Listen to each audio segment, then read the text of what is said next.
Hello everyone, this is Crota giving you another shoutcast of one of my games here on Blistering Sands. This is part of the StarCraft 2 beta. Very early on, only 2 patches have been released, and you guys can go ahead and watch what's happening in this game. This game has a lot of back and forthness to it. I like casting those games in general, just trying to see counters and counters, and I want to see how he played, and perhaps I can learn from him in order to try to beat Zerg again in the future, or Zerg for the first time. I'm not trying to let you know what happens in this particular game, so hopefully, yeah, don't read too much into what I say. Right now, off the bat, here we have myself gonna go ahead and build a build a supply depot to this north-hand side. Supply depot being built, gonna build another supply depot there, and then build that barracks in this position. Blistering Sands is a pretty large map. It feels larger than Desert Oasis just because Reapers are not as effective on this particular map as opposed to Desert Oasis. If you look at the mineral lines right over here, there's no cliffs, there's no way for Reapers to really jump in and harass and then jump back down. The only way they can do it is if they jump over here by these destructible rocks, or jump over here by that front door, which is pretty moot in itself. There's no reason to really try to jump in that position. Drone now coming in, SCV and drone gonna go ahead and pass each other right here. Integral saving up a lot of minerals and going for that early expand, and that early expand really catches me off guard. I should have been paying more attention to this. Perhaps I could have delayed it. Let's see, would I have been able to delay it? Yeah, I think I would have been able to delay it if I tried to do it. Yeah, and just delaying that hatchery would have put me out a little bit ahead, I think. Anyways, coming back over here, Integral. I'm looking for, trying to see if when he's going to be producing additional units, if he's going to be going for a spawning pool first, and I see that he is going for a spawning pool, so his economic advantage is going to be severely limited. My 14 SCVs to his 11, so I'm currently out mining him.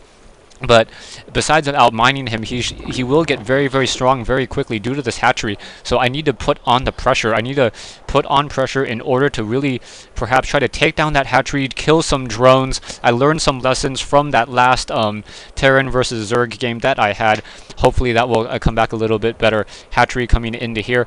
There's no places for me to really hide a proxy factory or a proxy barracks against Zerg. Zerg with those overlords all around the map. It just keeps a good track of the whole entire map, the whole entire game. He's currently sitting at 14/18, sitting on a secondary overlord. I see this overlord, and I have a marine, but I'm like, okay, I want him to overcommit with that overlord. I want that overlord to get into my base, and then it has nowhere to go. Also looking at the production time on this secondary marine, looking at it, I'm like, okay, good. I think I have enough to really take this down now. So bring this marine over. Gonna go ahead and shoot it down. This overlord taking damage, trying to fly away, and he is gonna get supply locked. And this is a very precious 100 minerals that he's gonna be losing very early in the game. And now spending out some Zerglings as well. So 4 Zerglings moving out. So he's still sitting on 16 drones compared to my 18. But he is now upside down on food once again. So he's unable to produce any additional units. Me, on the other hand, getting that tech lab right now and getting that reactor core, trying to mass up a very large infantry army and push out with this. And I think this is one of the mistakes that I made. When I see that early expansion, and I should not have dropped down this particular barracks. I should have just produced more marines, and then I'm going to be behind for quite some time. My command center, my orbital command, is also a little bit later than I would have liked it. So I'm going to be behind in terms of economy right there. So just more things for me to keep track of and to watch out for. Overlord sitting over here trying to make sure I do not have an expansion. Opponent now sitting at 27/28, has a single queen down here, and only has 1 queen, so trying to produce more from that south side. Now getting up to 23 drones compared to my 19. I think that larva injection helps the Zerg just really saturate their mineral fields much more quickly than in the original StarCraft 1. So 24 drones to 19, and this is after he fast expanded. All I have are 4 marines and one marauder, and that's all I can really push out with. So that's kind of a surprise, as I wouldn't really be able to push into his base. By the time I walked over there, he could be getting some Zerglings. That overlord should probably be scouting right in this position to see if I ever leave my choke point. And now here I come with a couple marines. Gonna go ahead and move out, make sure that there's nothing at this back door, no Zerglings trying to slowly take it away. And I'm gonna go ahead and just move out. Now getting that factory in order to try to get perhaps some Hellions and later some medevacs as well from starports later on. Once again, Queen injecting larva, and the Queen queen injecting larvae now at 31 drones over 20. If someone can tell me or give me a little bit of advice right there, but on how to really play this out, 31 drones, 30 drones compared to my 20. That's this is me consistently producing SCVs pretty much. No, actually, no, I'm not producing SCVs anymore. I am almost fully saturated. I think it's 22 drones to get fully saturated. Yeah, so I'm at 20 SCVs. I think I need like, what? 1, 2, 3. I need this many more. I need 4 more to get fully saturated, and that might just be my fault for not fully saturating myself. It's 44 compared to 35, so my army is a little bit smaller, but he does have a 17 drone advantage on me. I have the combat shield on those Marines, and Marauders moving out as well, so the Marauder's going to be there to try to take down any roaches, perhaps, if they're coming, but unbeknownst to me, there are no roaches, and now an Evolution Chamber, I'm trying to upgrade to Layer, and now getting that Hydralisk Den. That Hydralisk Den looks a little bit different than what I'm used to. But yeah, now that I think about it, it looks pretty accurate. Sierra come in, try to take down this, easily take down that queen. So that queen is a very, very important unit for me to take down. Now going after these drones, want to take down as many drones as I can. So taking down 1, 2, 3, 4, 5 drones, and now I want to focus down that hatchery or layer or hatchery. If I can focus it down, that would be really strong. Hydralisk now coming in, and Zerglings coming in from the back. So they also have that speed upgrade. So Marines trying to fight back. The Marines have that shield, but not going to be enough to really fight back against this army. I get his drones down to 36, and that is it.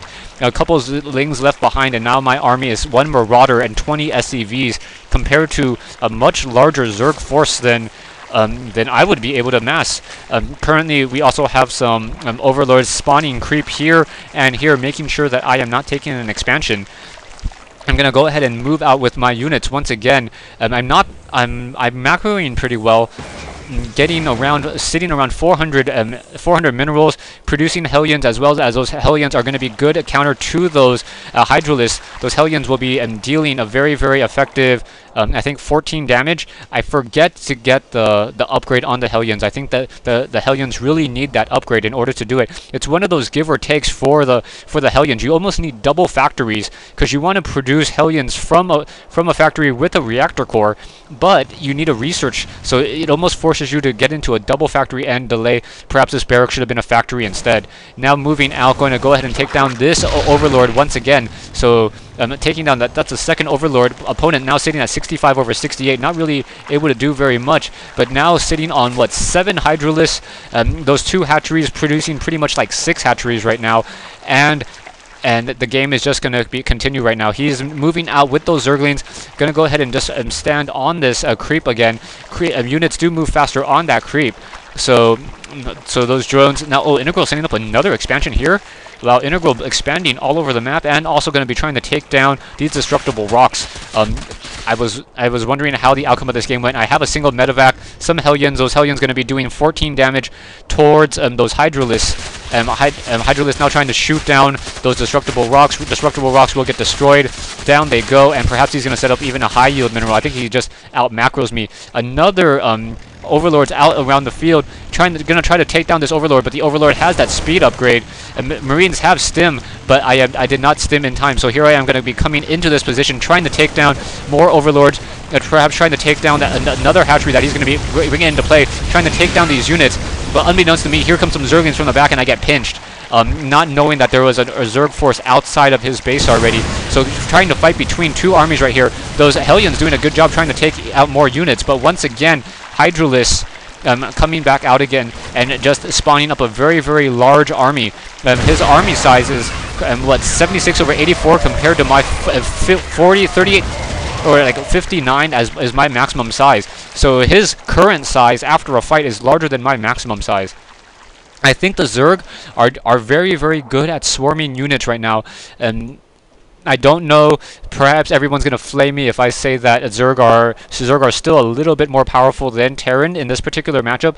Just watching how I played here, I thought I had done fairly well trying to take down more units. Going to pause this replay and say stay tuned for part 2 and the conclusion of this replay between Integral and myself here on Blistering Sands.